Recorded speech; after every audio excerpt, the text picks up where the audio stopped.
Now, the people that haven't been here before, the good thing is that's the third time we've used that video and we haven't changed it at all. So we've kept the costs down there, but I promise you in 6 months' time we'll modify it slightly. Just a bit of housekeeping. That's the disclaimer, so if you can read that, then you can't sue us.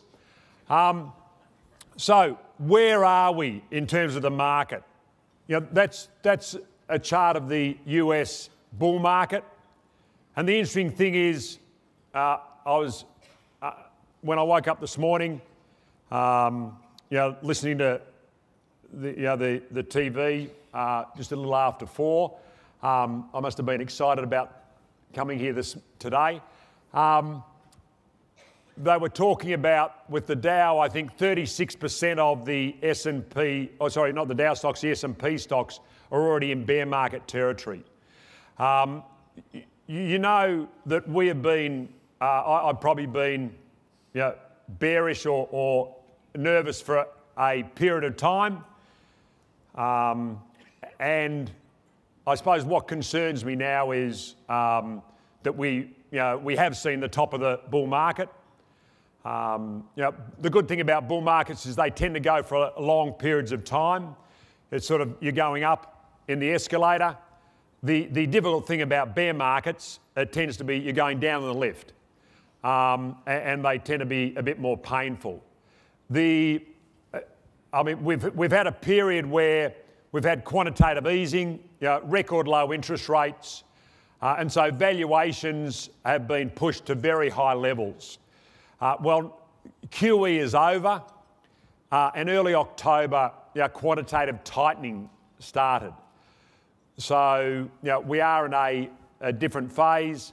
Who knows exactly what the market will do, but we are nervous, and we've increased our cash levels to reflect that. What we try to do is we try to buy undervalued growth companies and buy them when we can see a catalyst that's going to change the valuation.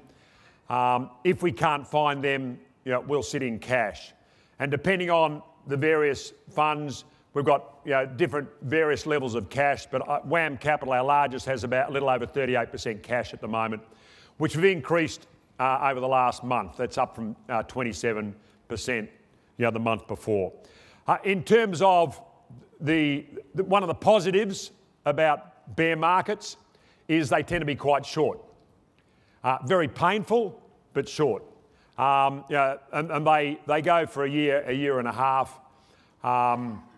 And who knows exactly where we are, but to me, we like to be positioned sort of for the worst and to hope for the best.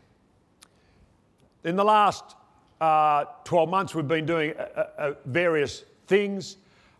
We've made a takeover bid for a listed investment company that was trading at a sizable discount to NTA, and that was a very positive move for WAM Capital. Recently, we've talked about the merger of Century Australia. A number of shareholders have been talking about it makes sense if they're both large cap investors to merge WAM Leaders to Century Australia, and both boards were of that view, and it benefits both companies.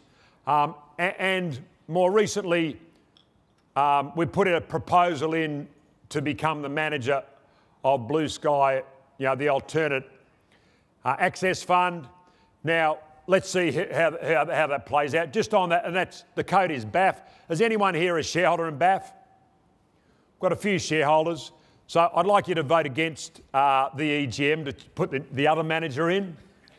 And then when our EGM comes up to put us in, I'd like you to vote for us.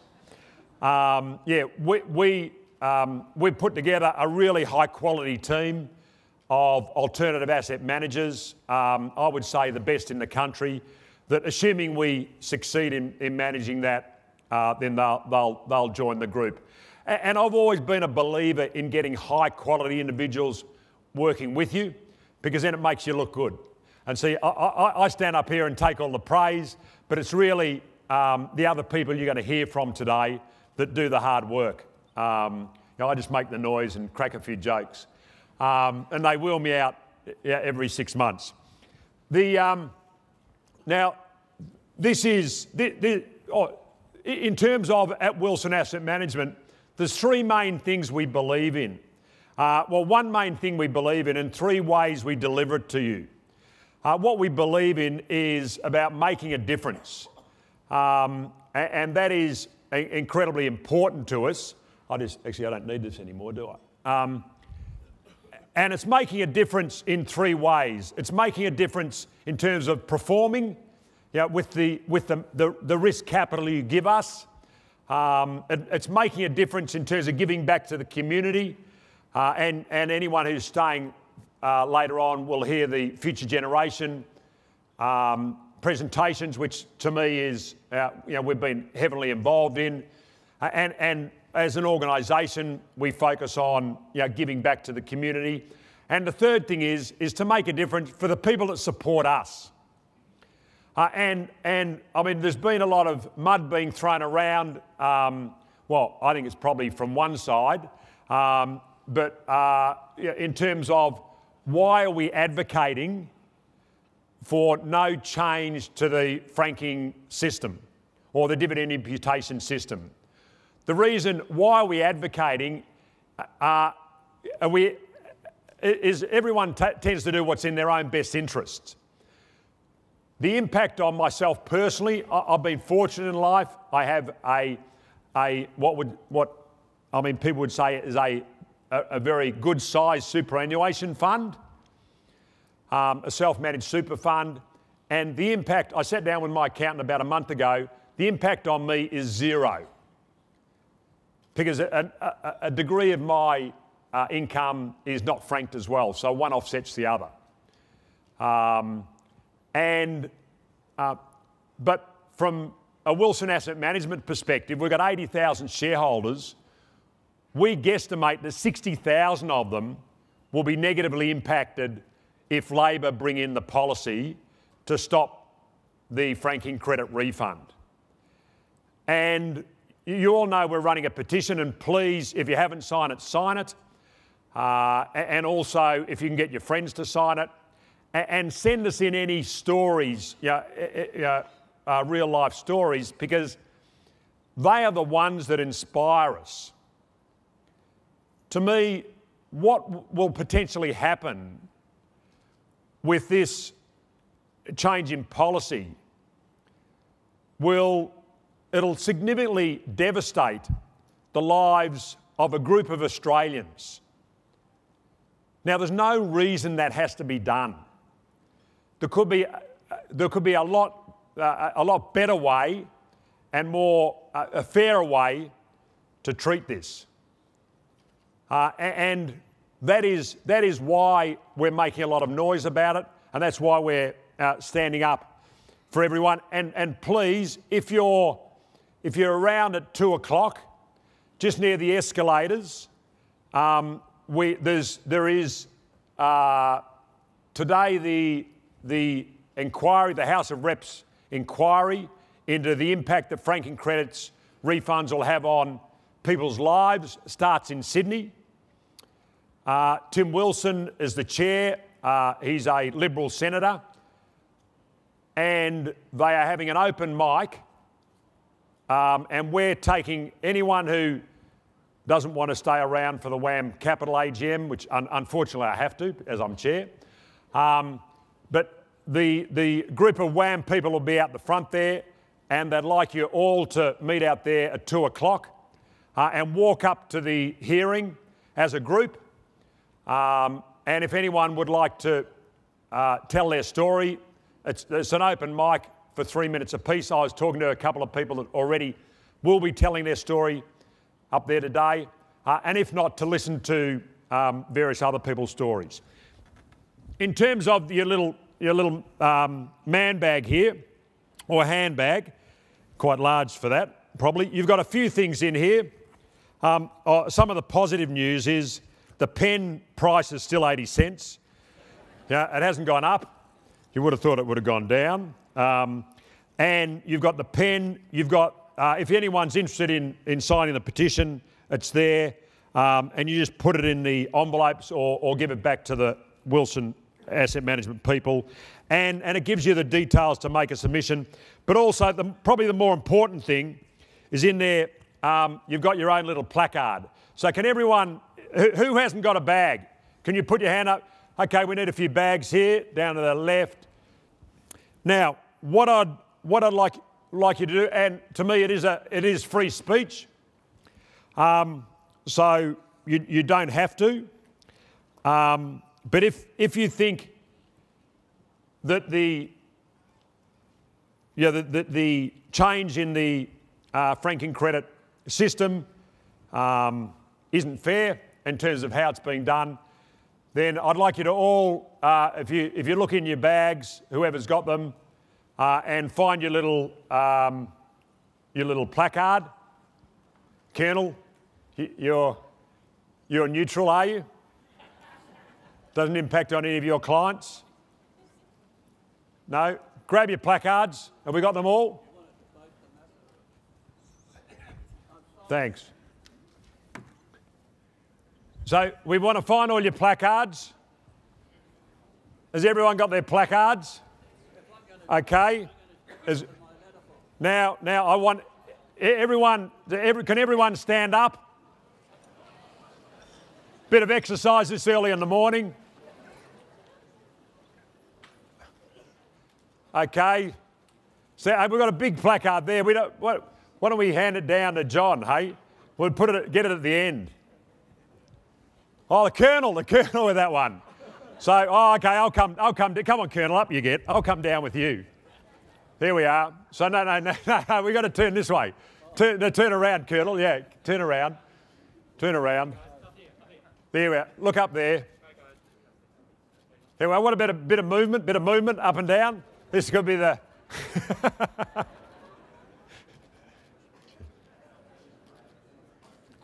Thank you. Because we want to send a clear message. We want there to be no ambiguity with our message that this is unfair, how that the policy is going to be enacted. It's inequitable. So, I mean, how illogical can you get a policy where if you happen to go on a pension before the 28th of March, you get your franking credits back, but if you just happen to be born a day later, bad luck. So if you go on the pension on the 29th of March, then you don't get your franking credits. I mean, to me, this was knee-jerk policy, illogical and grossly unfair, that people that have spent all their lives, or actually not all their lives because it only came in 01, but a significant, say 17 years of their lives, believing that they can operate under a certain system. And I was down in Melbourne last Friday at the Sohn conference picking a stock. And unfortunately, I picked it, not unfortunately, I picked the global stock because it concerned me that what could happen if that policy comes in to capital formation in Australia. Because the illogical part of the policy is that it actually encourages people. This is the bizarre thing is the Labor say, self-managed super investors, they've got too much money in Australian shares. Well, if you live in Australia, if all your liabilities are in Australia for the rest of your life, where do you want to invest? In America? I mean, how illogical. You want to invest in Australia. Investing in Australia, what does it do? It reduces the cost of capital for Australian companies. And what else does it do? It encourages Australian companies to invest in Australia. So they pay Australian tax, they employ Australians to look after Australians. Like, to me, that is the logical part of investing. But no, they want to encourage you to invest overseas.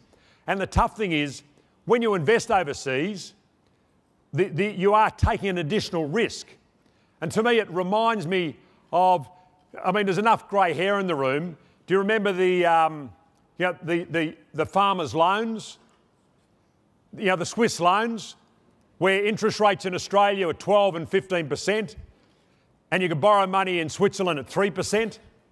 The only thing they forgot to tell the farmers that if the currency goes against them, they could owe double the amount of money, double the amount of capital. And that's what happened. And it destroyed farmers' lives. So what Labor's saying is, no, don't invest in Australia, invest globally. So take the risk on the currency. Why in your later years of life do you want to take an additional risk?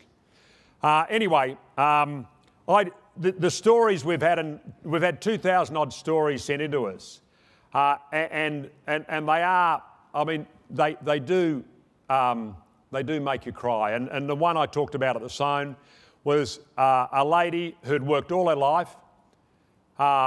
She couldn't afford a house. She had a daughter that was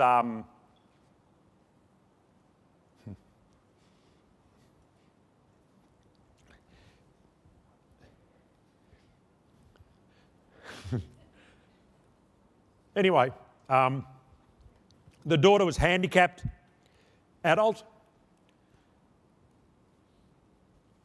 She looked after the daughter. The daughter couldn't work. Her franking credit pays her rent. Her franking credit refund pays her rent for her and her daughter. So under Labor, that's it. It's gone. I mean, how fair is that? If they want to take the money from the rich, take the money from the rich. Don't lie about it.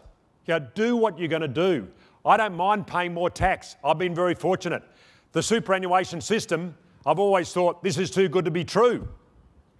So have a progressive tax, like the tax system. Anyway, I think it's appalling. Please, if you can go up to the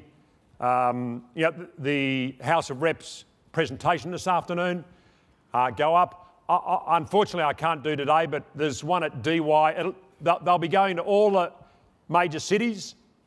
There's one at DY next week, which I'll be attending, and we've given our submission. Actually, can we just flip to the next slide? I know I gave it back. There's one more. That's the team, the management team and the investment team. You know us all. Unfortunately, a team member that I've worked with for the last 12 years, Chris Stott, or Stotty as we call him, has decided to smell the roses for a little bit from a work perspective. From an investing. No, actually, I'm not sure from what. From a work perspective, a 4-year-old daughter and a 6-year-old son is going to spend some quality time with them. I mean, 20 years ago, my daughter was 4, and that's when I retired and decided to set up a little funds management business, which has become a bit bigger than I thought. And we've really enjoyed working with Chris. The great thing is we'll continue to work with Chris as a director of WAM Capital and WAM Microcap. But we've got a good team. And now I'll pass over to Chris, who'll take you through the next part of the presentation. Thanks. Good morning, everybody, and thanks very much for the introduction, Jeff. I'll speak very briefly today, and before I hand it over to the team of lead portfolio managers. As Jeff said, it's been 12 fantastic years, almost a third of my life in this great business with wonderful people that I've thoroughly enjoyed. And will continue to remain involved, not on a day-to-day basis. So being on a couple of the boards, as Jeff said, and also a few of the team members in the investment team have asked me to act as a mentor. So I'll stay in regular contact with a lot of the investment team. The business has certainly come a long way, as Jeff said. It's changed an awful amount, even in my 12 years in the business. Starting when it was around 2006. We had 300 million of funds under management. That's grown tenfold to be over $3 billion today. We've certainly, these events have changed. I think there's probably 800 or 900 people here today.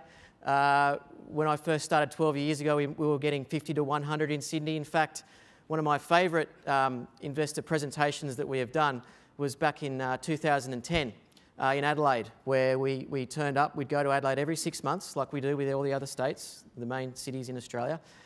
Jeff, Matthew and myself turned up for the WAM Research presentation, and 3 people turned up. So we had 3 of us and three shareholders, which was fantastic.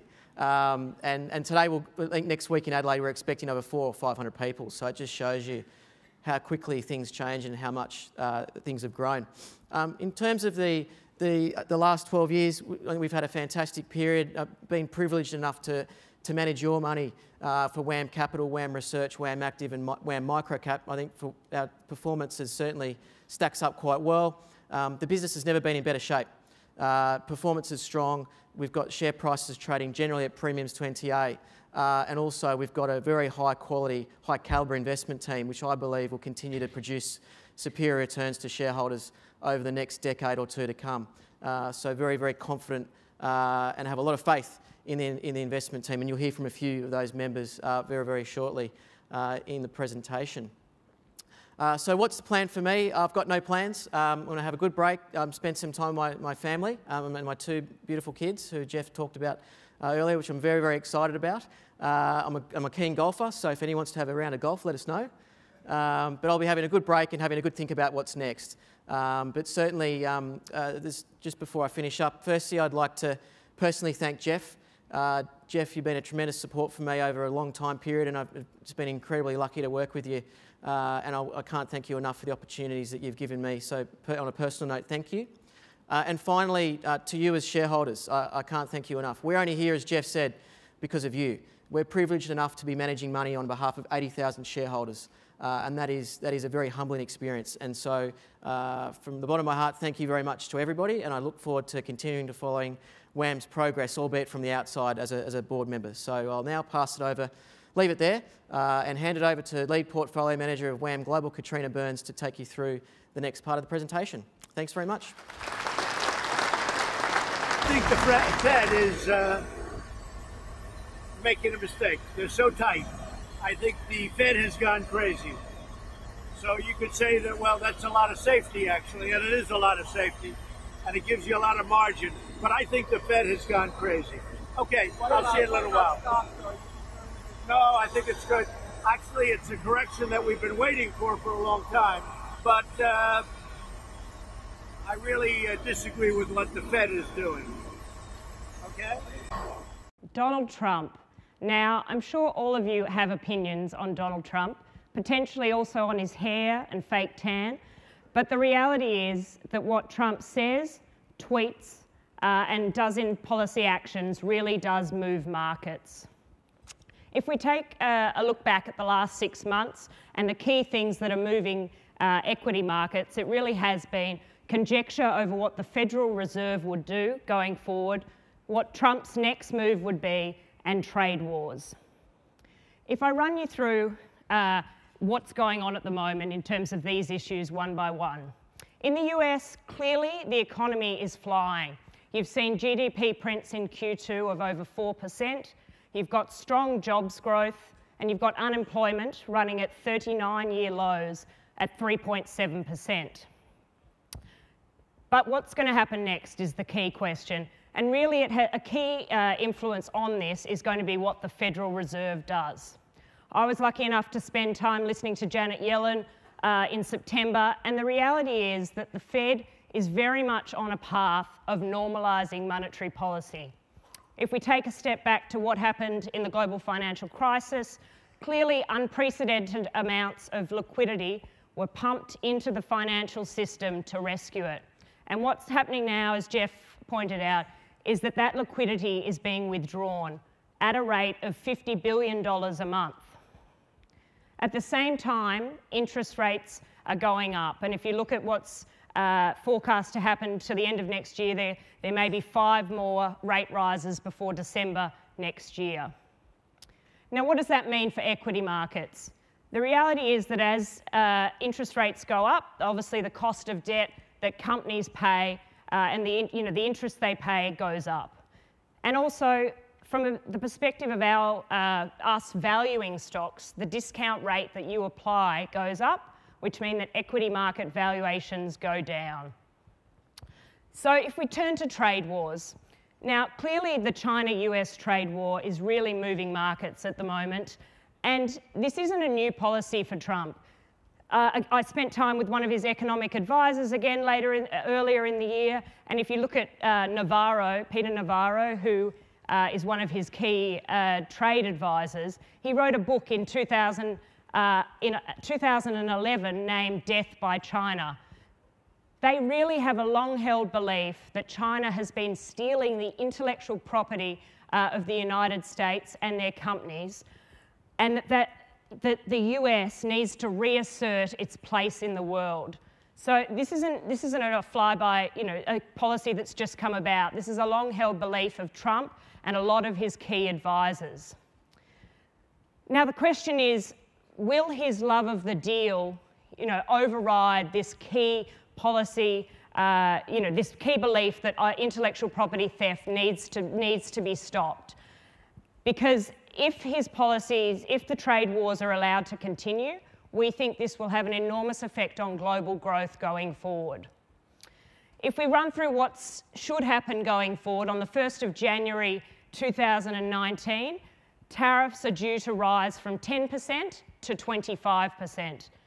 Now, we're already seeing global supply chains try to adjust to the 10%, and they're sort of battling through. But we think if they go from 10% to 25%, that will really slow down global growth and will mean those supply chains really do need to adapt and change where things are made. So to us, resolution of trade wars is really important to the global economy as we go forward. If we look at the US and what's been going on, clearly, as I said, global US GDP growth is very strong. And the one thing we haven't seen to this point is inflation. Now, I've just spent 7 weeks in the US, and the team has seen, we've seen over 300 companies in the last couple of months. And the reality is that inflation is starting to pick up. We're seeing it in freight, oil, although October obviously saw the oil price come off 20%. But wages has been the real part that has been missing, wage inflation. And when we speak to companies, they are increasingly complaining that they are having to pay higher wages, and we think wage inflation will start to come through. And that means a key headwind for companies' earnings growth going forward. As wage inflation comes back, and inflation generally in the system, that will reaffirm to the Fed that they're on the right path in terms of raising rates, and eventually economic growth will slow. So that's how. So for us, as I said, trade war resolution is very important, and what the Fed does in terms of the rate of increases in rates going forward will be really important to how the US economy looks going forward and the growth that they keep printing. If I look at valuations, the other thing that's been very interesting in the last few years has just been the concentration of returns. Since 2013, 37% of the S&P 500 returns have been generated from the FANG stocks. So that's Facebook, Apple, Amazon, Netflix, and Google. 5 stocks have been an incredible amount of the returns generated by the US market. If we look from the 1st of January this year to the 30th of June, 99% of the S&P's returns were generated from the information technology sector, and 82% of the returns were from the FANG stocks.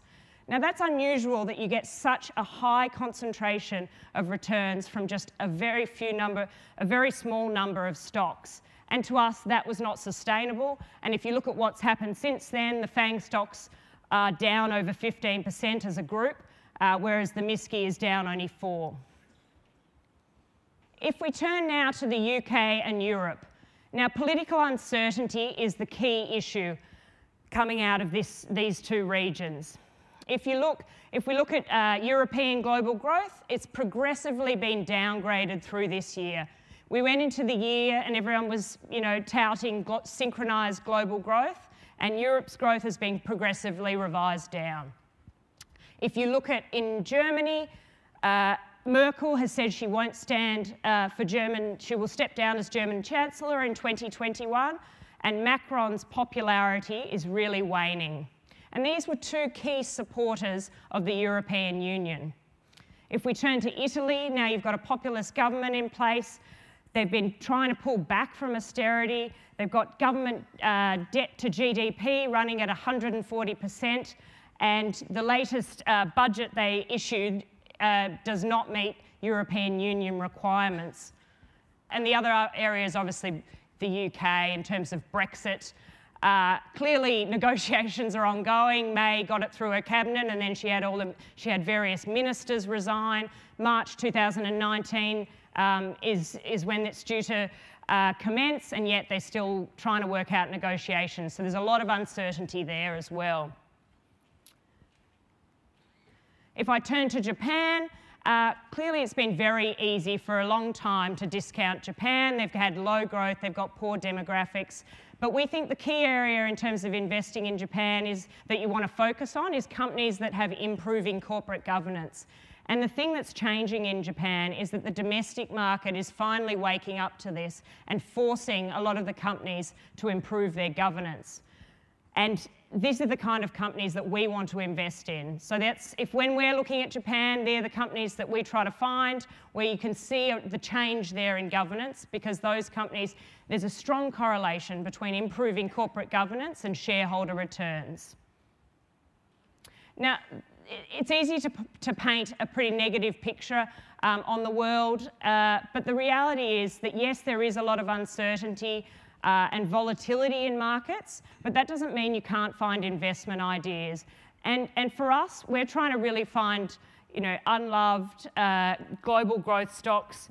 We have a strong process, and we think that even despite macro uncertainty, if you can find companies that have their own growth profile and can grow in despite the macro, there's some really exciting opportunities still out there. If I run you through WAM Global, now clearly we only launched the fund on the 22nd of June, so we're 5 months in. And we're really about applying the Wilson Asset Management process on a global basis. Our ideal companies are small, mid-cap companies that, as I said, can grow despite a tough macro. And if I look at where we've invested the money, we're still holding a relatively high level of cash, which has been great. As the market's corrected since the beginning of October, we're at 34% cash. And if you look at where the sectors that we're increasingly trying to find ideas, we shifted away from some of the more cyclical businesses to more healthcare, consumer staples names, because we thought there was a lot of valuation headwinds in some of the sectors like tech. I'll run you through a couple of companies here, just to give you a flavour of the kind of businesses we're looking for. Thermo Fisher Scientific would be one. If you're looking for a comparable business in Australia, it would be CSL. Now, CSL is a fantastic company, but it trades on over 30 times. Thermo Fisher trades on 19 times. Now, this is a medical technology company. They make analytical instruments and consumables sold into pharmaceutical lab companies generally across the healthcare sector. Now, this is a business that's grown earnings 15% a year for the last 6 years. It's got a fantastic management team. They're an industry leader in all of their divisions. And for us, we always look for a catalyst. The catalyst in this case is we think they can deliver earnings beats, so earnings greater than what the market expects. And so for us, that's an opportunity that we think looks exciting at this point in the cycle. Another example would be E1, so that's Entertainment One. Now, this is a UK-listed company, but yet its earnings aren't really generated out of the UK. So this company is a film and content business. They own the franchises that if you have kids or grandkids, you may have heard of, Peppa Pig and PJ Masks. Now, and amongst a whole bunch of other IP that's really, we think's got huge potential. We think there's an exciting catalyst coming up in the form of China. Next year is Year of the Pig. So we think Peppa Pig will do extremely well. They can monetize a huge opportunity in China over the coming years. And to us, it's got a high quality management team, very strong IP, and catalysts in the form of earnings beats to come. So they're just a couple of stocks that are part of the WAM Global portfolio. As I said, generally there is a lot of macro uncertainty in the world, but that doesn't mean there aren't opportunities. And our team's working hard to discover exciting opportunities to put in the fund. And despite market volatility, yes, there is a lot at the moment, and we do think that will continue. But that really gives us the opportunity to buy great businesses at even better prices. So thank you for your time. I will now pass over to Matt, who is Lead Portfolio Manager for WAM Leaders. Thanks, Katrina, and good morning, everybody. So the biggest drivers of the Australian share market, what are they? They're actually credit growth and commodity prices. In fact, these two factors explain over 80% of the earnings growth or the earnings changes in the Australian stock market. So these two factors are incredibly important. So what I'll do now is I'll touch on credit growth, then we'll look at commodity prices, and then we'll wrap it up by trying to work out what is the earnings growth implied using these factors in the Australian stock market. So credit growth, obviously credit growth is the lifeblood of the economy. Higher credit growth, higher demand, more consumption, higher earnings growth. At the moment, credit growth is quite benign, predominantly due to regulatory issues, not macro issues, but regulatory issues. So banks are under a lot of pressure on who they lend to, how much they lend to, and the regulatory oversight has gone up a lot. Also, banks get a lot of their money from the overseas market. So this chart is showing you the cost increases that banks have faced over the past year. You would have seen the banks put up their interest rates. Why did they do this? This is the reason why. Wholesale funding costs have gone up.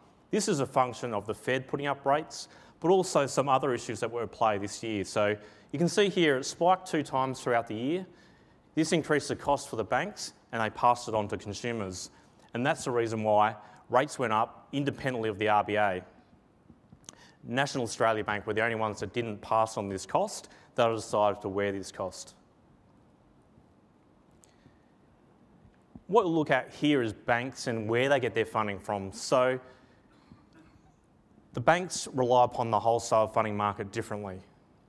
So this is the funding gap. So this is the amount of deposits they have within their banks and the amount they have to access the wholesale funding markets for. So you can see here, CBA is the best positioned bank. They rely upon the wholesale funding market the least, while ANZ relies upon it the most. So when you look at the banks, you can work out exposures and who's most at risk if interest rates go up. And going off this is clearly ANZ. So it's something to be aware of. Not all the banks are equal. Different banks have different advantages. And the advantage of CBA is their big deposit base. So when wholesale funding costs go up, they don't have to reprice like the other boys. So it's quite an interesting dynamic to watch. You would have seen house prices come off a lot too. This is basically due to the availability of credit. APRA and the Royal Commission have increased the oversight on how much banks can lend out. So what we're seeing now is a house price correction driven by regulatory concerns, not by macro concerns. So I think it will be quite short-lived unless we get a macro event. Because predominantly the drivers of house prices are credit, but also interest rates and other factors like employment. So far, the other two are quite benign still, so it'd be very unlikely, absent a macro event or macro shock, to get a sustained fall in house prices. Labor policy might change that with negative gearing, might see a bit of a shock there, but we'll wait to see how that plays out. When we look across the economy, so the credit growth, like I was saying, is the lifeblood. When you have credit, you pull forward demand. People choose to pull forward demand and consume now. What we've seen post the GFC, you had business credit fall off a cliff post the GFC. You can see a tremendous fall there. And credit growth has actually been quite benign for a few years now. So we don't think we're in a credit bubble or as such within the Australian environment. The housing market does have a high degree of debt against it, but this is quite normal for Australia. So we don't think credit growth will be very strong over the next 12 months. And given that, that will be quite a bit of a drag on earnings growth in Australia. The financial index, or the financial sector, makes up around 40% of the Australian stock market. So again, that will have a direct impact, but the indirect impact will be across consumer discretionary stocks and other stocks which rely upon discretionary cash spend. So the other equation to this, we've got credit growth, and now we've got commodity prices. So what are the drivers of commodity prices? Well, there are a few, but we're going to concentrate on China. So China is a great user of commodities. Commodities such as iron ore, they can basically buy about 80% of the seaborne iron ore market. So whatever China doing has a direct impact. So we're looking here at the Shibor rate, which is the overnight lending rate to the 3-month and 6-month and 9-month lending rates. We've put up a chart here, the 3-month lending rate. So this is the rate the Chinese government set in the Chinese economy. And you can see here, in 2016, they wanted to stimulate the economy. The world was going through a bit of a transition phase. They needed to stimulate the economy, and they lowered the interest rate to stimulate demand. So you can see here, they've done it again. They've gone back to 2016 lows.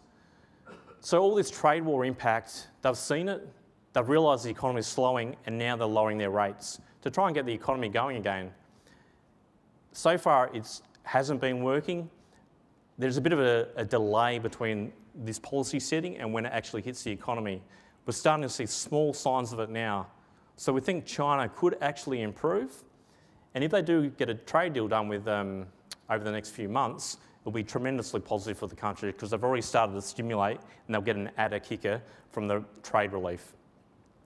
So commodity prices we think are okay. They could actually get a kick up if a trade deal gets done. And we think when we analyse Trump, like Katrina was talking about, he loves doing deals. He doesn't even care if they're good deals or bad deals. He just likes doing a deal. Like with the NAFTA agreement with Mexico and Canada, he came out and said, we've done a great deal. Like, you look at the underlying and nothing changed except for the name. There was $30 million difference between the two deals on how they play out. So he's very much about ego and doing deals, and we think to get re-elected, he's highly incentivised to get a deal done.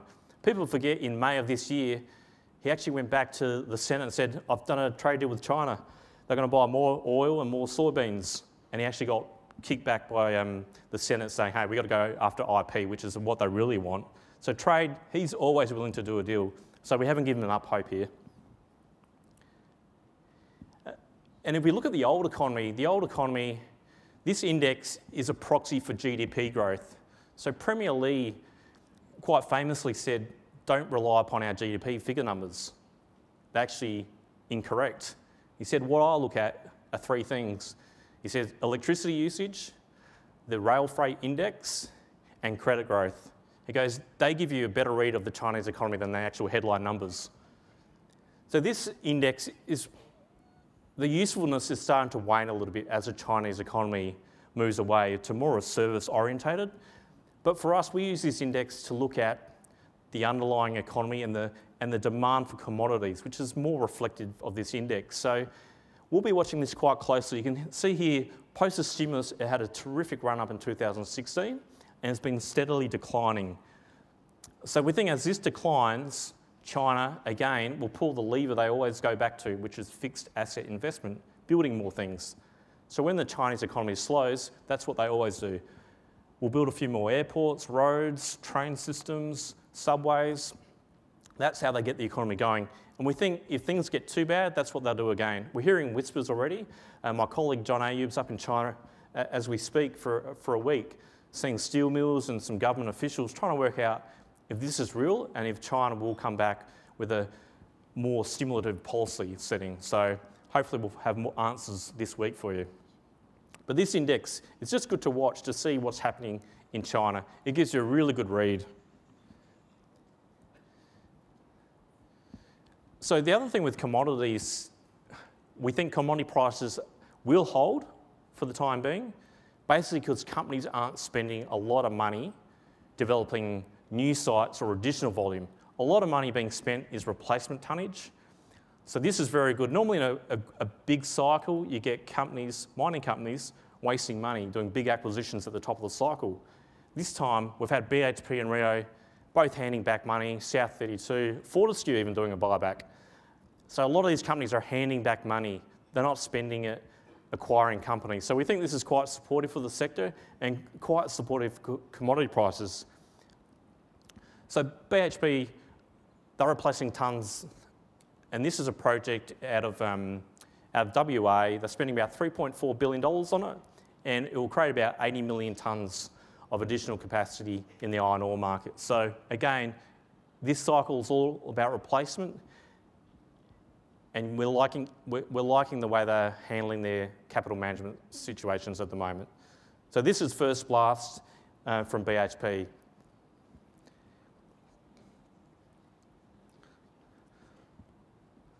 So this project is purely replacement tonnage, $3.4 billion and 80 million tonnes of iron ore will be coming from this project. So when we wrap all that together, credit growth and commodity prices, what do we get? We put it through our models and we get around 3.6% earnings growth through the Australian market for the next 12 months. Current market expectations are around 5.5%. So we're a bit below where we think the Australian market will be towards the broker analyst consensus. So in our view, credit growth will be a drag, but the potential here, if commodity prices do go up, if we get a trade deal with China, we quite possibly could beat that 3.6. But 3.6 is quite a okay level of growth, but we expect downgrades to the street over the next 12 months for the Australian stock market. And if we look at the top holdings within WAM leaders, I'll point out one, QBE, a perennial disappointer, but we think they're at the right point of the cycle now. They're divesting a lot of businesses. The catalyst for us are divestments. Also, as Katrina talked about, the Fed are pushing up rates, and QBE actually benefit from a higher interest rate environment. What they do is they get the premiums from us, and then they invest it in the fixed interest book. So as rates go up, they actually earn more. So for a 1% rise in interest rates, it's around $250 million of extra earnings for QBE. So you can see here the leverage is quite dramatic. So that is one business that will benefit from rising interest rates. If we look at another one there, Fortescue. So I talked about Fortescue. The reason why we like this company, again, we think all the stuff with China will play out the way we expect, and it will be positive for Fortescue. But why do we like Fortescue? For many years, they've been selling really low iron ore content grade to China, and they get a big discount for this. So the Brazilians and the BHPs and Rios, they send over to China 62 to 64% iron ore content. Fortescue were around 58, and they were receiving 30-odd% less than BHP and Rio on their iron ore. So BHP knew this, Fortescue knew this, and they extended their mine. They found some new sites, and they're blending a 60% blend now. So they're testing this up in China now in the steel mills. If they get this across the line, we think they can get a price realisation close to BHP and Rio, and this would be potentially 15 to 20% earnings upside for Fortescue. So we think the catalyst here is earnings surprise, and it's very much in a negative momentum pattern Fortescue, and we think it could break out if they get this 60% iron ore grade pushing through the steel mills. All the feedback we got so far is it works fine, and the Chinese buyers are happy to buy it. So we think this is an exciting stock and one to watch over the next few months if they get this away. I'll now hand over to Oscar Oberg, Lead Portfolio Manager. Thank you.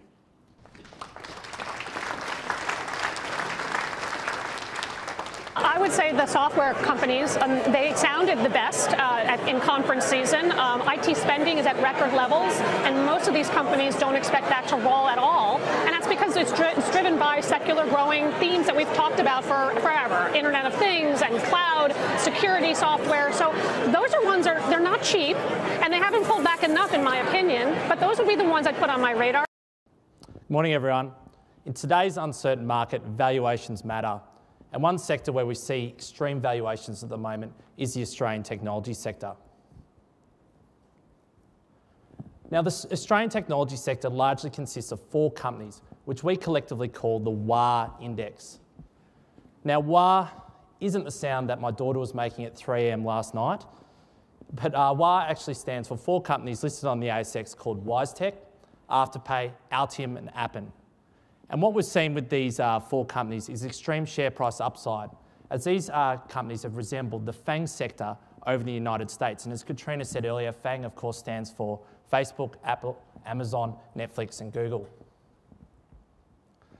Now, what we saw over reporting season in August was quite extraordinary in the sense that these 4 companies saw their share prices increase over 30%.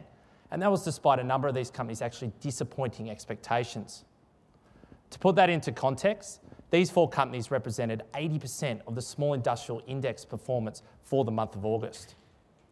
It's the high valuation of these companies and other sectors in the market which makes us cautious.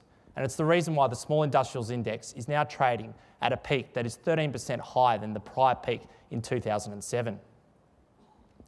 So why do we think it's a danger for investors to compare the WA sector to the FANG sector over the United States? Well, we see 2 reasons behind this. Firstly, the WA sector is a much smaller addressable market, which means as growth rates slow, you'll see share prices respond much more negatively. The second reason is around pricing. The WA sector generally has much larger customers, which doesn't allow their businesses to keep increasing prices, whereas the FANG sector has the ability to scale their businesses globally and to continue increasing prices no matter what the economic cycle is. So look, while these companies have come off their highs since August and are now trading below where they were, or around the same mark they were before the August share price increases, we're still very cautious this sector. Valuations are too high, and we think that any slowdown in growth will be met with a vicious decline in the share price. Now, we thought it was a good opportunity today to run through our 2 investment strategies at Wilson Asset Management across our 6 listed investment companies, which is, of course, our research-driven strategy and our market-driven strategy. Now, I'll talk about research now for the next few minutes, and Martin Hickson, Lead Portfolio Manager, will conclude by talking about the market-driven strategy. So focusing on research. Now, for a company to fulfil our research criteria, generally we're looking for 3 things. The first thing we're looking for is a valuation that is less than the growth rate of the company. So in this situation, what we're looking for is a company that's trading on a price earnings multiple of say 10 times, but is growing at 20%. If we find a company like that, then that's a very good investment for us. The second thing we're looking for is management. We want management to have skin in the game, and we're looking at the track record of management and the board. And the third thing we want is an industry leader. We want a company that has market power. Now, if we achieve all these 3 criteria, what we need to invest in the company is what's called a catalyst. And a catalyst is something that will change the market's perception of that company, to take that particular company from trading on a price earnings multiple of 10 times to take it to a price earnings multiple of 15 times. Now, what we're looking for here is an earnings accretive acquisition. We're looking for a divestment or an earnings upgrade, something that changes the perception of that particular company in the market. So as you can see up on the slide, we've got a selection of research companies that we own at the moment across WAM Capital and WAM Microcap. I'm going to talk about 2 today. The first one I'm going to talk about is IPH. Now, IPH became the world's first listed intellectual law property firm when it listed on the market in November 2014. Now, our catalyst to buy IPH actually came from a poor first half result, where the company suffered from a slowdown in trademark and patent applications. Through work that we did, speaking to industry participants, our conclusion was that this slowdown was actually temporary and that IPH would recover well and actually take market share going forward. But most importantly for IPH, the vast majority of their revenue is denominated in US dollars and euros. And this is because this is where the majority of where their customers are from. So obviously, as the Australian dollar declines against these currencies, IPH's earnings will increase. So thankfully, what we saw at the recent full year result in August was IPH beat earnings expectations. And now with the company's share price increasing, we believe that they're well placed to make earnings accretive acquisitions going forward. And the final company I'll talk before handing over to Martin is Specialty Fashion Group, which is on the right-hand side of the slide. Now, we own Specialty Fashion across WAM Capital and WAM Microcap. Now, Specialty Fashion used to have 5 underperforming brands, 3 of these you'll know, such as Katie's, Miller's and Rivers. And it had one other brand focused in the plus-size women's category called City Chic, which has been a very high growth and successful brand. Now, what happened in April of this year was that Specialty Fashion sold its 5 underperforming brands to competitor Noni B, which meant Specialty Fashion was left with a balance sheet which had 0 debt and $20 million of cash. Now, believe you me, I'm certainly no expert on women's fashion, that's for sure. But one of the things I do like about Specialty Fashion is that it's got a very strong growth profile. It has 40% of its sales in online. It's been a big beneficiary of Afterpay. And it has 15% of its sales in the United States and Europe, which is growing very strongly for them. So we see a very strong double-digit growth profile for Specialty Fashion. It has an attractive valuation. And given the state of its balance sheet with $20 million of cash and 0 debt, we see it's well placed to make acquisitions or potentially capital management going forward. So now I'd like to pass it over to our lead portfolio manager, Martin Hickson, who'll talk about the market-driven side of Wilson Asset Management. Thank you.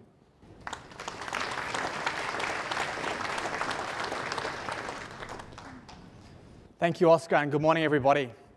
Today I'm going to talk about 4 things: cash, the market-driven process, the current state of the IPO market, and a few stocks in the market-driven portfolio. So firstly, cash. Cash is king. We've all heard the saying before, but at Wilson Asset Management, cash is a big part of our investment philosophy. It's our default position. We sit in cash and we'll only invest it into the market if we think we can make positive returns from that investment. This means that since inception of each of the funds, we've held quite high levels of cash. Depending on the listed investment company, the cash levels on average have been between 19% and 42%, so very high cash levels.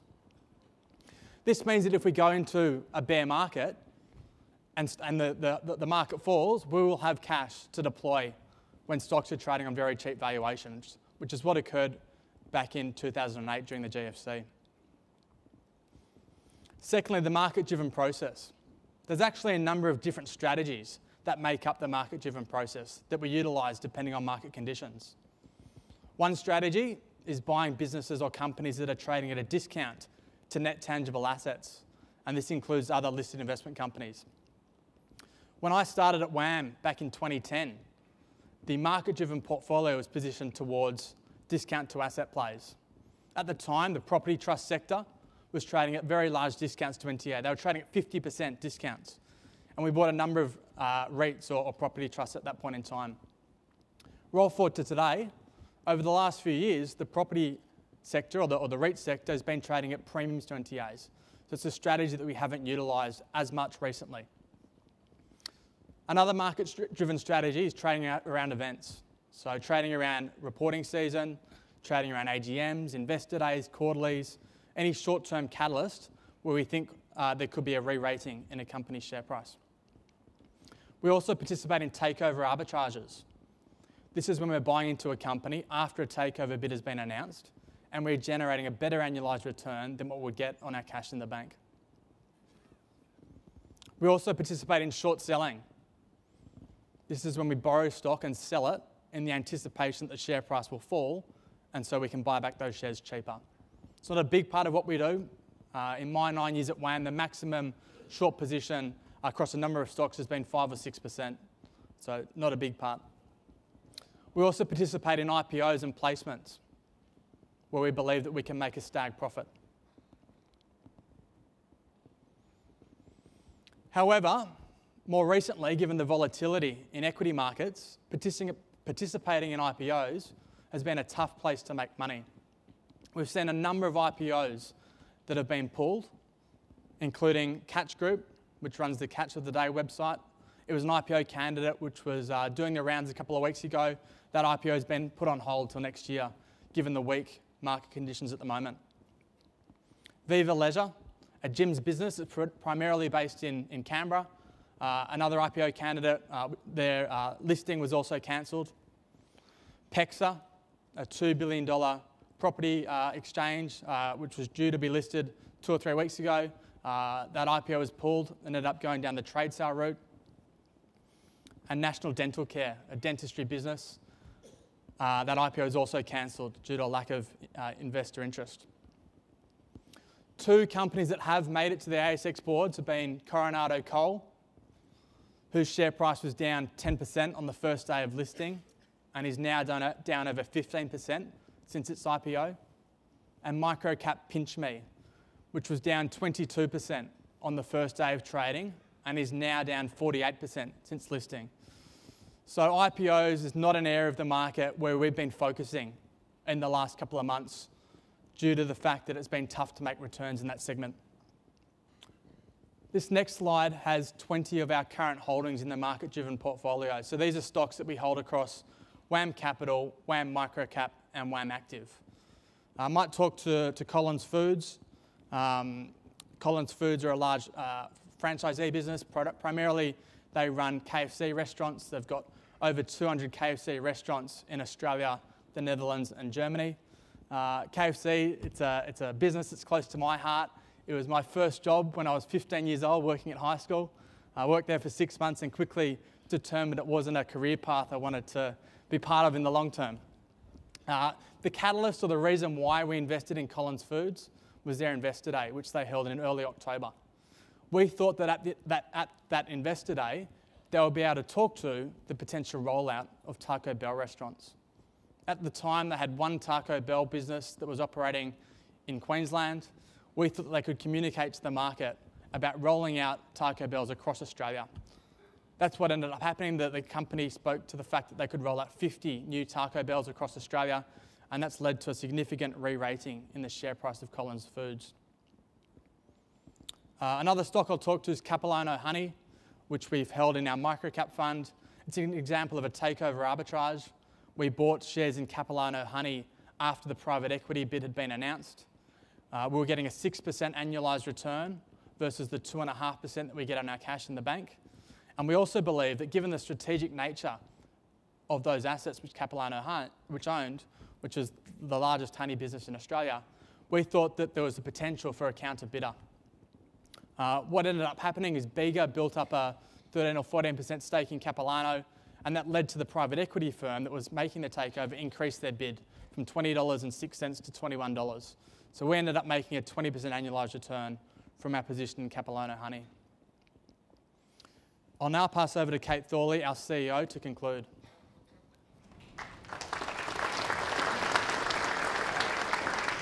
Thanks very much, Martin. We regularly receive questions from our investors about their children or investing for grandchildren, and we all know that the share market is a great place to do that for two reasons. One, when you're investing for someone young, you've got time, and secondly, it's the benefits of compounding. So we all know if you take your dividends and you reinvest them back in the company through your dividend reinvestment plan, or you just simply buy more shares each time you get that income, that over time that really builds up. And you can see here that if you'd invested in WAM Capital at the IPO with $10,000, that would be worth $150,000 today. Now, I'm certainly not saying go out and buy WAM Capital for your grandchildren. It is trading at a sizable premium, but we are saying that the equity market and the beauty of compounding is something to look at. We're also really big believers in the listed investment company structure. You have heard us talk about this on a number of occasions. These are they're closed pools of capital. So for the investment team you've just heard from, they're only buying and selling shares based on the merits of those companies. They're not worried about whether investors are piling money in at the top of the market, and they're certainly not worried about investors taking their money out at the time of the market when things are falling. They're able to simply buy investments based on their analysis of the company. So we believe that's a huge benefit for investors. And also as they provide you a very diversified portfolio, very transparent in terms of being listed on the ASX. You heard Jeff earlier on today talking about making a difference for our shareholders with the lobbying on the franking issue. We also like to make a difference in terms of the support we continue to give to the two future generation companies. After our presentation today, we'll take a short break, and then Louise Walsh, the CEO, and Jeff and a number of fund managers and charities will be back here at 12:15 to present to you about those two vehicles. And we're very proud about supporting FGX and FGG. This is the very talented Wilson Asset Management team based here in Sydney. A lot of the team are here today, so please make sure you say hello to them. They'd love to answer any of your questions. We are, as I said, all based here in Sydney and love coming to these roadshows and meeting our shareholders. That now concludes the formal part of the presentation. I'm now going to invite the speakers back up on stage for a moderated Q&A session. Thank you very much.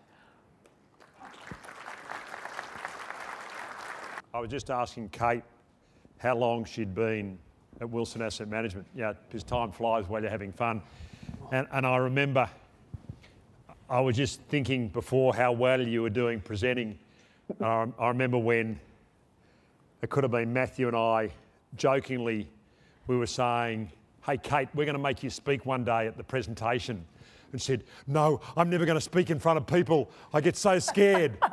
I know, I always swore when I left school I would never present in public. I hated it. Well done, Kate. You've come a long way. You guys way. make it all very easy. You're very friendly and very forgiving. Okay, Jeff, over to you. You spoke earlier about we're very close to the end of the current bull market. How do we position the portfolios in terms of preserving shareholders' capital when we're entering these periods?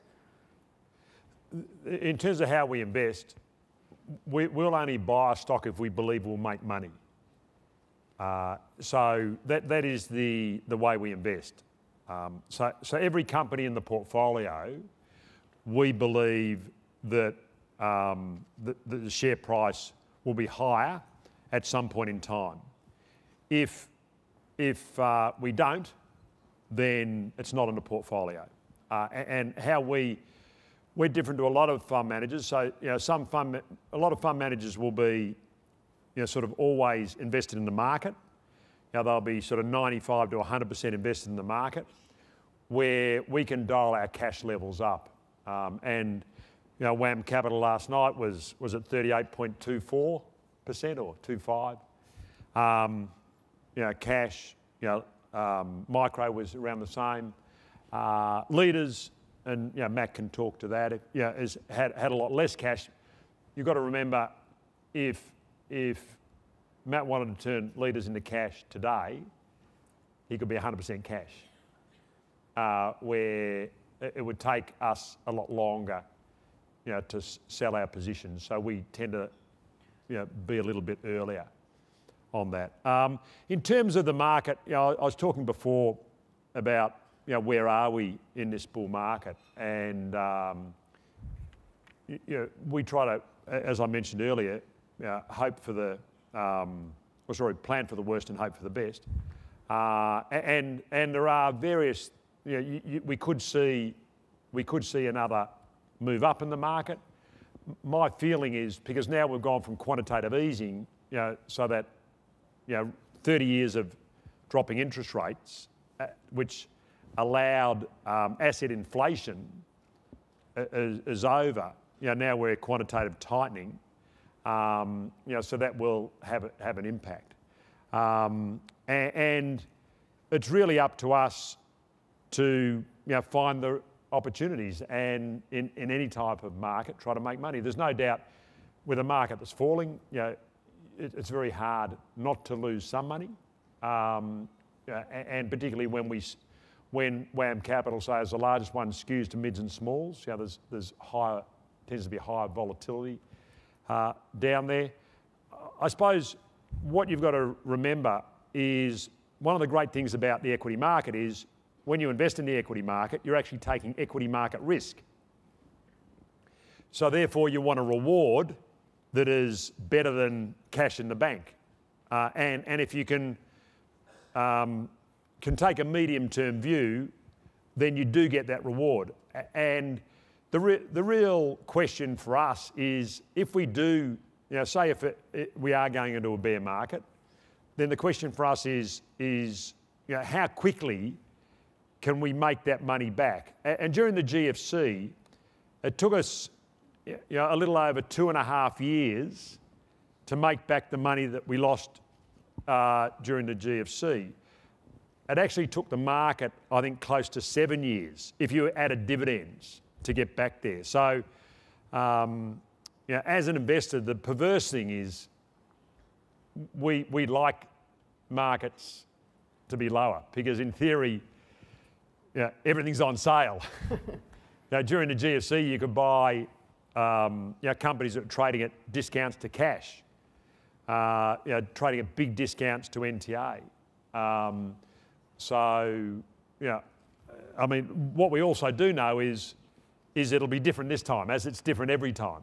So what have we had last time? It'll occur differently.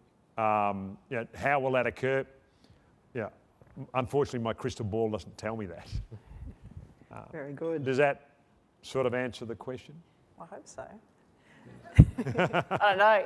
You guys tell it. No. Yeah. So what's the current dividend strategy for each of the LICs? Could you just touch on the profits reserves? The plan is to pay a growing stream of fully franked dividends. Obviously, it's up to the boards, and it really depends. Our ability to pay dividends is how much franking we get, and also. And let me touch on that because it's probably relevant to what may happen with if there is a change in government. And to me, I just mentioned to a journalist outside. I'm saying, look, what Labor's proposing with franking credits is actually the Achilles heel of Labor's policies. That's what I believe. And to me, the interesting thing is, my observation is, Scott Morrison did a reasonable job at the start. Really, over the last little period, hasn't done a good job, I would say. But the interesting thing is, if you looked in the Fin Review yesterday, the poll was, when Scott Morrison took over, it was 53 Labor, 47 Liberal. Then there were two polls. They were about 55 Labor in the two-party preferred, 45 Liberal. But yesterday's was 52 Labor, 48 Liberal. So it's actually the closest it's been. And this inquiry that's starting today in Sydney, and if you want it, please take your placards. Because I was quoted in the Fin Review saying, look, we'll march in the street. So this is your marching in the street. So please, feel free to take the big ones or the little ones and meet out there at 2 o'clock. Unfortunately, I'm at the AGM, but there'll be WAM staff marching with you. Let's march down there. I don't know where I was going. I've gone off piste. Anyway. Dividends. What's that? Oh yeah, we'll get back to the dividends. Yeah. So we can, and I was telling the journalist, I said, all you've got to do is change from a company structure to a trust structure.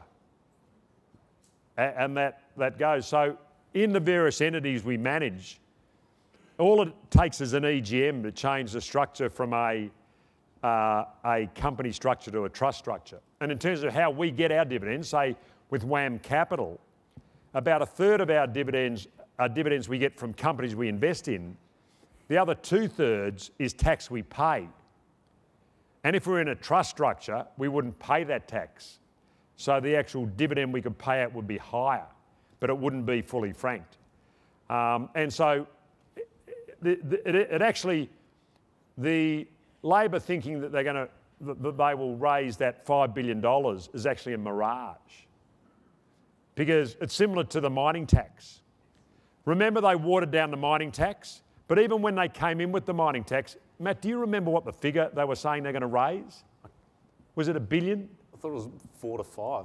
Yeah, I don't know what it finished up. I thought it could have been even watered down to $1 billion or so. Do you know how much they raised in the mining tax? 110 mil. If it was 4 to 5, they raised 110. Why?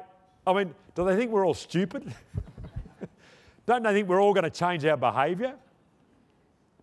And the people that are selling this, like the people that are getting the refunds, they'll go into structures, they'll go into offshore equities, or they'll go into trust structures or people will change their structures like we can. And to me, it's just ludicrous that they think that people are just going to stay there and give them the $5 to $6 billion.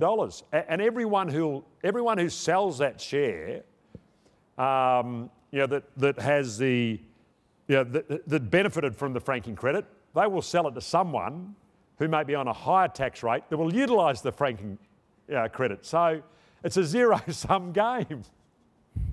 Anyway, some people won't, and they'll pay and they'll miss out on it and say Labor will get that. So it's not going to be the amount. But in terms of our ability to pay dividends, it really depends on the profit reserve, and please keep a close eye on the profit reserve. So WAM Capital has about a year up its sleeve, so we can pay the next dividend and the next. And then Leaders has a year and a bit up its sleeve. Microcap and Wax have about 3 years. And then Active has, I think, a year and a half as well. And Global, of course, has a little bit, but that'll be a board decision. And I'd assume the board will want to start paying a dividend when it can see we can keep paying them. And really, so it really depends on Global's performance. And just on WAM Global, how will that company generate franking credits? Can you just touch on that briefly? And how it'll generate franking credits is effectively by paying tax in Australia.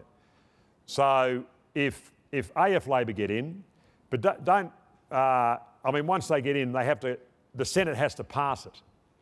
So, our focus at the moment is really trying to hit them as hard as we can on what's on their current policy, and Plan B is to focus on the Senate and to block it, to have it blocked in the Senate. But assuming that all goes through, then if Global could turn into a trust, and then it would just pay a high yield and there'd be no tax. Okay, but it'll be a low dividend. It really depends on how big the profit reserve will be in terms of Global's ability to pay a yield. Great, thanks, Jeff. And Katrina, I'll now pass to you. So you mentioned WAM Global listed 5 months ago. Can you talk a bit more about the composition of the portfolio, where the stocks are held? Yeah, sure. So we've very much at this point got a developed market focus. We basically have nothing in emerging markets. You will have seen the Chinese markets off, depending on which index you're looking at, but off 30%, which we have not suffered from. The thing that has happened is obviously small mid-caps. If you look at global small mid-caps, 70% of them are off more than 15%. So clearly small mid-caps in any sell-offs tend to get hit harder, but they tend to rally harder out the other side. If I look from a geographic exposures, we've got about 40% in the US, we've got about 12% in Europe, 5% in Japan, 4% in the UK, and then 34% still in cash. And so then a small bounce in a few other smaller geographies. So that's from a geographic perspective. From a sector perspective, as I mentioned earlier, we really quite early on transitioned out of a lot of those more cyclical trade-exposed businesses because we thought the trade wars really were going to have effect on those stocks. So we've transitioned to more defensive consumer staples, healthcare names for a lot of our positioning. We still do have some businesses exposed to current US strong growth, but as time goes on and as we think economic growth starts to peter out there, we'll transition there. But still relatively defensively positioned and in developed markets, not emerging markets. That's great. Thanks, Katrina. And Matt, can you comment on the banks, please? Sure. Australian banks, obviously we're going through the Royal Commission hearings again currently, so you'll get 2 weeks of apologies again from the CEOs. But our Australian banks buy at the moment, we still think they're very much trading opportunities. Like the regulatory costs are between $150 to $200 million these banks are facing every year as they respond to the Royal Commission, so costs are up high and loan growth is low. So the combination of those two things makes it incredibly hard to have a buy and hold philosophy with Australian banks at the moment. They're getting really interesting though on valuation. If you think the property market will not fall much further from here and you won't get a bad debt cycle, the yield actually looks quite attractive. So some of the banks, I think NAB was yielding around 11% fully franked. So depends if we have franking anymore, but if there's franking around still, they start to look attractive if you think the dividends can hold. And will the dividends hold? If we don't get a property market crash or we don't have a macro cycle or a capital event, they will hold. So it's looking interesting, but for us, we trade in and out of the banks a lot. You'll see them in our NTA every now and then, but they're really short-term trading opportunities. If they get oversold, overbought, we trade around in them. But if I was going to say a buy and hold, I wouldn't be putting money in them at the moment. I think you could get them cheaper, but they're looking interesting. And if I rank them, probably the top pick would be CBA, then NAB, then Westpac ANZ as far as preference goes, for various reasons, but that'd be the ranking. Great. Okay. Thanks, Matt. Now, Oscar, could you touch on the holding we have in Myer? No worries, Kate. Can... Everyone's probably wondering why. Look, Myer was quite a simple one for us. I think the business has suffered from poor management for a long time, and our view is John King's probably the best CEO this company's seen in probably a decade. He's got a long experience in retail and turning around underperforming businesses such as House of Frasers that he did over in the UK. Story's pretty simple for us. There's a huge head office in Melbourne. I think there's about 1,200 people, I think, from memory that it was. We think they'll take costs out of that. I think at the last I heard, I think it was at 800. You've seen them cancel a number of events such as Myer Fashion Week and Spring Carnival over in Melbourne. So there's a lot of costs to take out of this business. We think they'll reinvest into service, which obviously this business, Myer, needs in a big way. And we also see them closing unprofitable stores and actually consolidating a lot of the floors they have in a shopping mall. Take the number of levels they have from, say, 3 levels to 2 levels, which obviously save money in relation to rent. Now, I think it's fair to say over the last month, the retail environment has gone a lot tougher, particularly with the consumer feeling pressure around housing and petrol prices and so forth. But I think it's worth remembering that the vast majority of the earnings in this business is earned in Christmas. And so we'll be doing a lot of work in understanding, I guess, the product and how the business is tracking into Christmas. But just finally on Myer, I think it gets a lot of press. But just remember, it's a very small position in WAM Capital. I think it's about 0.7% of the fund. So, yeah, I'll leave it at that. And okay. Yeah. Jeff, is there anything you want to add? Well, and also, obviously Solly's playing his game. And are we still videoing? Are we still live streaming? Yes. Yeah. Okay, no problem. No. I had a coffee with Solly last week in Melbourne on Thursday, and Solly is a great retailer. We know that, and from our perspective, the interesting thing is it's easy to smack them on the head because, as Oscar said, the performance of the various predecessors to John has been very poor. And the catalyst for us buying it, we started buying around the current share price. I just checked it a second ago. It was around 40 cents back in July. Was new management, positive earnings surprise, and the share price should re-rate up. And as we do, we buy it with a catalyst. The catalyst's achieved, and then we can sell it and move on. And the interesting thing about the figures, I spoke to John last night. and everything's on track. The sales figures didn't look good, but you wouldn't expect them to look good. And they've been consistent with that message. That was not a surprise. And it was interesting there, the actual profitability, or the lack of profitability, or the loss was less than it was a year ago. So things are improving, and the cash flow was $7 million better. So to me, that is reasonably impressive for someone who's only been there, since June. So to me, I think the levers they're pulling, or he is pulling, and his management team are the right levers. Now, obviously, it'll be interesting to see, how things flow through. But we're happy. We were hoping yesterday, when Joe wrote his article, I thought it was cracking phrases he used there, particularly his first line. I was hoping they get sold down to 35 cents and we could pick up some really cheap stock.